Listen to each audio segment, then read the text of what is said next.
ఇన్ని వాయిసులు, చిన్న వాయిసు, పెద్ద వాయిసు, మిడిల్ వాయిసు, పాట ఏ సినిమాకి ఎలా రెమ్యునరేషన్ ఎక్కువైపోయింది. ఒకరిని కలవాలంటే కూడా చాలా ఇబ్బంది అయిపోయింది. సో అలా అప్పట్లేదు ఆదర్శంగా తీసుకుంటే చాలా ప్రతి ఒక్కరు మనం బాగుంటుంది, ఆ పాటలు మన చుట్టే ఉంటాయి. వర్క్ చేయడం, ఒక మాట మీద నిలబడడం, డెడికేషన్, హార్డ్ వర్క్, ఆ ఒక డైరెక్టర్ కి ఇచ్చే గౌరవం, మ్యూజిక్ డైరెక్టర్ ఇచ్చే గౌరవం, ఇవన్నీ వాళ్ళకు ఈ రోజు ఆమె నిజంగా ఒక శ్వాసకోశ వ్యాధితో మరి ఆమె ఇబ్బంది పడుతూ మరణించడం అనేది ఒక ఆసుపత్రిలో.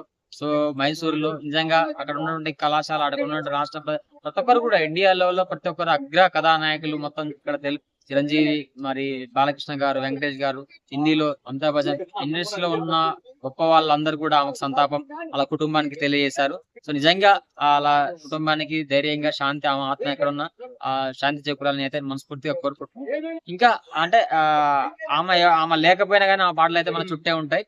సో ఆమె ఒక అందరికి ఆదర్శమైనటువంటి గొప్ప గాయని. సో ఒక ఆదర్శం. సో మీకు నచ్చే సాంగ్ ఏంటి? పర్సనల్ గా ఆవిడ సాంగ్స్ లో మనకి 16 ఏళ్ల వయసు నుంచి సాంగ్స్ ఉన్నాయి కదా. అవును.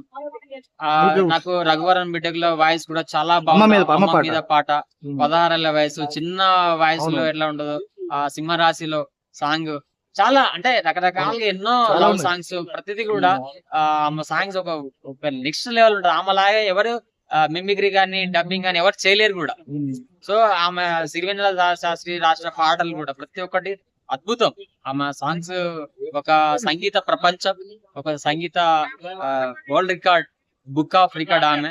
సో ఆమెను చూసి కొత్తగా వచ్చే సింగర్స్ గానీ, డైరెక్టర్స్ గానీ సంగీతాన్ని మనం ప్రేక్షకులకి ఎలా వినోదంగా ఉండాలని నేర్చుకోవాల్సిన గొప్ప ఆమె గాయని. జానకి గారి నుంచి వీళ్ళందరూ ఏం నేర్చుకోవాలంటారు? మంచి క్వశ్చన్ అండి, మంచిగా చాలా బాగా అడిగారు. ఎందుకంటే ఆమెను ఆదర్శంగా తీసుకుంటే చాలా ప్రతి ఒక్కరు మనం బాగుంటుంది, ఆ పాటలు మన చుట్టే ఉంటాయి. సో తప్పకుండా ఆమె ఆత్మ ఎక్కడున్నా శాంతి కావాలని మనస్ఫూర్తిగా నేను కోరుకుంటున్నాను. అంటే ప్రజెంట్ ఉన్న generation singers like Geetha Madhuri కానివ్వండి, రమ్య బెహ్రా కానివ్వండి, సునీత గారు, వీళ్ళందరూ కూడా అంటే బాగానే పడు, కానీ ఈ లెవెల్లో ఎవరికి రాలేదు అప్రిషియేషన్, కానీ అంత పేరు రాలేదు. అంటే ఏమి నేర్చుకోవాలి ఆమె జానకి గారి నుంచి వీళ్ళందరూ ఏమి నేర్చుకోవాలంటారు? మంచి క్వశ్చన్ అండి, మంచిగా చాలా బాగా అడిగారు. ఎందుకంటే ఇప్పుడు ఉన్నటువంటి సింగర్స్ అయినా, యాక్టర్స్ అండ్ డైరెక్టర్స్ అయినా అప్పట్లో ఆమె తెలుగు మీద పట్టు. సో ఒక డైరెక్టర్ ఒక పాట చెప్పాడు, ఒకటి ఎలా పాడాడు మ్యూజిక్ డైరెక్టర్, దాని మీద ఫోకస్ చేసేవారు. ఇప్పుడు ఒక ఏదైనా ఒప్పుకున్నాడు ప్రాజెక్ట్, అలా చేయకుండా 4-5 సినిమాలతో ముందు వెళ్ళేసి ఒక ఫోకస్ అనేది లేకుండా పోతుంది.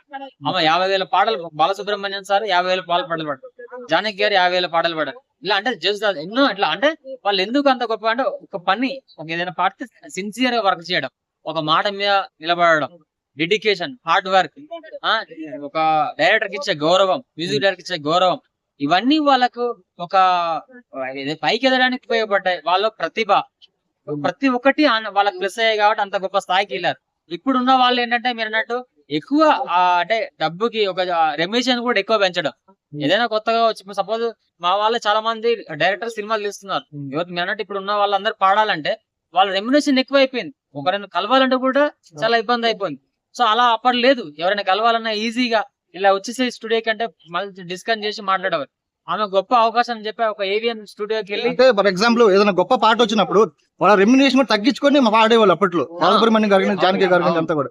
కానీ ఇప్పుడు వాళ్ళు కాదు, 1 రూపాయి కూడా తగ్గించుకొని ఇష్టపడట్లేదు. నేను అదే చెప్తున్నాను, రెమ్యునేషన్ విషయంలో గానీ, డైరెక్టర్ విషయాల్లో గానీ చాలా మంది ఆహ్లాదంగా అంటే ఎక్కడ పోటీతత్వం ఉన్నా పోటీ లేకుండా అలా ప్రతి ఒక్క డైరెక్టర్ తో కలిసి పనిచేసేవారు. నేను ఎక్కువ నువ్వు ఎక్కువ అనడం అప్పుడు లేదు. ఇప్పుడు ఏంటంటే ఎవరైనా ఒక సినిమా ఎట్టు కొట్టారంటే మ్యూజిక్ డైరెక్టర్ అయినా, సింగర్ అయినా, ఇక నా అంత ఎవరు లేరు అన్నట్టు ఒక ప్రౌడ్ లాగా ఫీల్ అవుతారు. సో అలాంటి ఒక గొప్ప మీరు అన్నట్టు బాలసుబ్రహ్మణ్యం గారు, ఘంటసాల గారు, ఇప్పుడు జానకమ్మ, సుశీలమ్మ గారు, లతా మంగేష్కర్, ఎంతో మంది ఇలా చెప్పుకుంటా పోతే ఎంతో మంది గొప్ప గొప్ప సింగర్లు వేల పాటలు పాడి తెలుగు ప్రేక్షకులను ఎంతో అభిమానాన్ని ఇచ్చిన గొప్ప గాయకులు ఎంతో మంది ఉన్నారు. అందులో మనం మొదటి వ్యక్తిగా జానకమ్మ గారు. సో ఇప్పుడు మీరు అన్నట్టు ఆ క్వశ్చన్ కి చాలా మంది సంగీత దర్శకులు గాని, సంగీత గాయకులు గాని సో ఆమె ఇన్స్పిరేషన్ గా తీసుకొని సో చాలా అంటే కష్టపడే వాళ్ళని గుర్తించాలి. అలాంటి వాళ్ళకి ఆమె నుంచి మనం నేర్చుకోవాల్సిన, ఆమె ఇంకోటి పాట ప్రాణం పెట్టి పనిచేసే వాళ్ళు. ఒక ఇన్ని వాయిసులు, చిన్న వాయిసు, పెద్ద వాయిసు, మిడిల్ వాయిసు, పాట ఏ సినిమాకి ఎలా ఉండాలి, వర్షన్స్, సంగీతం ప్రతి ఒక్కరు కూడా నేర్చుకోండి. అలా ఇప్పుడు కొంతమంది నేర్చుకోకుండా వాడేస్తున్నారు. అలా ప్రేమ అప్పటి పాటలు ఉంటే ఎంత సమస్యలో ఉన్నా, ప్రాబ్లమ్స్ ఉన్నా చాలా హాయిగా ఉంటది. ప్రాబ్లమ్స్ అన్ని కాసేపు పక్కన పెట్టి చాలా మంది ఎందుకు ఇప్పుడు వచ్చి మ్యూజిక్ కొట్టేసి రకరకాలుగా చేసేస్తారు. అయినా కానీ అలాంటి ఒక అమృతం రావట్లేదు. ఇప్పుడు వచ్చే వాళ్ళు దయచేసి మ్యూజిక్ డైరెక్టర్లైనా సింగర్లు అయినా అప్పటి వాళ్ళు కొంచెం ఇన్స్పిరేషన్ గా తీసి ఎందుకు అలా చేశారు, మనం ఎందుకు చేయలేకపోతాం అని చెప్పేసి నేర్చుకుంటే బాగుంటది. సో నిజంగా ఆమె ఎక్కడున్నా ఈ రోజు అయితే వాళ్ళ కుటుంబానికి తప్పకుండా తెలుగు ప్రేక్షకులు అందరూ సంతాపం తెలియజేశారు. నిజంగా ఇన్స్పిరేషన్ ఎవర్ గ్రీన్. సో ఆమె ఎక్కడున్నా ఆమె ఆత్మ శాంతి కలగాలి. ఒకటి మాత్రం అలాంటి ఒక గొప్ప సింగర్ మన తెలుగు ఆమెగా చెప్పుకోవడం గర్వకారణం. తెలుగు, తమిళం, మలయాళం, కన్నడ ఇలా అనేక భాషలలో పాడినట్టు గొప్ప స్వరకర్త, సంగీత స్వరూపిణి, గొప్ప వ్యక్తి. మరి అలాంటి వారు మనకి ఈ రోజు కోల్పోవడం చాలా యావత్ భారతీయ చలచిత్ర పరిశ్రమకే బాధాకర విషయం. సో తప్పకుండా ఆమెకి మనస్ఫూర్తిగా మా తెలుగు సినిమా ఇండస్ట్రీ తరపు నుంచి, ప్రతి ఒక్కరు ఆర్టిస్ట్ తరపు నుంచి, సంగీత ప్రపంచం నుంచి అంటే ఇప్పుడు దీనికంటే జానకి గారికి గౌరవంగా తెలుగు సినిమా ఇండస్ట్రీ మా అసోసియేషన్ ఉంది కదా, వీళ్ళు ఏమైనా ప్రత్యేకంగా సభలు పెట్టి ఆవిడకి గొప్పతనాన్ని కానీ ఆవిడ పాటలు ఇట్లా ఒక కొన్ని రోజుల పాటు ఇట్లా సభలు పెట్టి జనాలకు తెలియజేసే ఏమైనా అవకాశం ఉందంటారా, లేదా మర్చిపోతారా? చేయాలండి. మీరు అన్నట్టు మంచిగా అడిగారు. ఆమె ఏదైతే మనం బాలసుబ్రహ్మణ్యం ఎట్లా విగ్రహం పెట్టించారు రవీంద్ర భారతిలో, విగ్రహాలు కాకుండా ఆవిడ పాటలు ప్రత్యేకంగా ప్రదర్శించి ఎక్కడైనా పెద్ద సభలు లాంటి పెట్టి అందరిని పిలిపించి రవీంద్ర భారతిలో గానీ ఒక పెద్ద వేదిక లాగా పెట్టి తప్పకుండా చేస్తారు. చిరంజీవి సార్ కూడా తప్పకుండా. ఇప్పుడు విష్ణు గారు ఉన్నారు కదా ప్రజెంట్ మా అసోసియేషన్ అతనే కదా ఇప్పుడు. విష్ణు సార్ అయినా ఎవరైనా ఇండస్ట్రీలో ఎవరైనా సరే, ఇండస్ట్రీలో అగ్ర హీరోలు చాలా మంది, మ్యూజిక్ డైరెక్టర్, సింగర్స్ కూడా ఉన్నారు కాబట్టి తప్పకుండా అలాంటి వాటి ముందుకి ఆ పాటల పరంగా వాళ్ళకి ఇచ్చే గౌరవం అవుతుంది కదా అలా చేస్తే. ఇప్పుడు చాలా మంది పెద్ద పెద్ద వాళ్ళు మనకి చంద్రమోహన్ గారు కానీ చాలా మంది చనిపోయారు, కె విశ్వనాథ్ గారిని కానీ ఇలా ఎప్పుడు చేయలేదు. వాళ్ళు చనిపోయిన తర్వాత మర్చిపోతున్నారు. వాళ్ళు చేసింది ఏంటి, వాళ్ళ వాల్యూని జనాలకు తెలియజేయాలి కదా, వాళ్ళ ఇన్స్పిరేషన్ తీసుకోవాలి. ఆమె చేసిన ఏదైతే గొప్ప పాటలు ఉన్నాయో ఆమెను ఎప్పుడు స్మరించుకుంటూ ఆమె పుట్టినరోజు గానీ చనిపోయిన వారోత్సవాలాగా చేస్తే వారోత్సవాలు ఖచ్చితంగా ఆడియన్స్ ఆదరిస్తారు.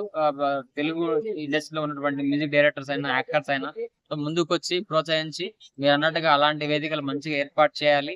తప్పకుండా హీరోలు అన్నట్టు ఎవరైనా సరే చిరంజీవి గారే రావాలి. ఇలాంటి వాటిపైన ఒక పెద్ద హస్తం ఎవరైనా మహబాబు అయినా, మోహన్ బాబు అయినా, వెంకటేష్ అయినా, ఇండస్ట్రీలో ఎవరైనా అగ్ర హీరోలు, బాలకృష్ణ సార్ అయినా ప్రతి ఒక్క సినిమాకి పడింది. అందరి హీరోలకి ఇప్పుడున్న ప్రభాస్, మహేష్ బాబు, ఎన్టీఆర్, తారక్ అందరు కూడా పాడారు కాబట్టి సో మీరు అన్నట్టు అలాంటి ఒక సభలు పెట్టి సో మంచిగా ఒక వారోత్సవాలు జరపాలని మనస్ఫూర్తిగా నేనైతే కోరుకుంటున్నా. తప్పకుండా అలా చేయాలని నేను కోరుకుంటున్నాను. Thank you.